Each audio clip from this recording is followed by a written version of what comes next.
النهارده هنعمل خشاف اول يوم رمضان او فطار اول يوم رمضان. كل سنه وانتم طيبين.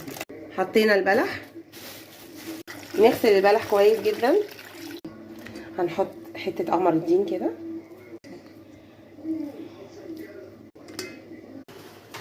تين مجفف غسلناه كويس وهنقطعه كده مكعبات صغيره. تمام. انا بقطع موز على الخشاف، هنغسل كام موزايه كده ونقطعهم حلقات على الخشاف.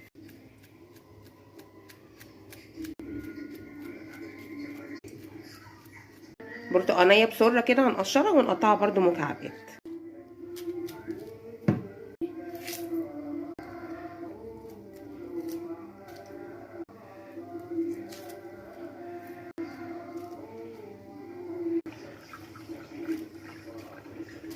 كان عندي فراوله مفرزه اللي فرزناها مع بعض، هطلع منها كام قطعه كده واقطعهم على الخشاف برضه. يعني الفاكهه اللي عندك حطيها، مش هتقول لا في الخشاف ده، بالعكس تديله سحر اكتر وطعمها ألذ.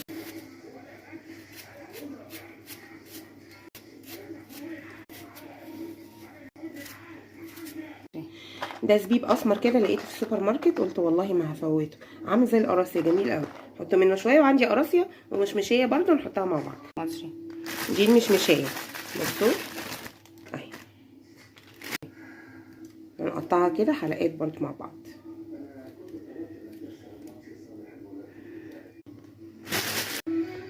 قراصيه نقطعها كده. عندك مكسرات حطي سوداني، شويه بندق ولوز على قد كده مكسرين تحطي برضو، بتزودها قيمه غذائيه. مراتي قصدي جوز الهند، شويه زبيب، سكر مش كتير عشان البلح طبعا الحاجات دي كلها مسكره، ونحط ميه عليه وعلى التلاجة بقى عادي نطلعه قبل الفطار، الفطار نصب في كوبايات او نصب في اطباق خشاف زي ما تحبوا زي ما متعودين. وكل سنه وانتم طيبين. وده كان خشافنا النهارده لاول يوم رمضان.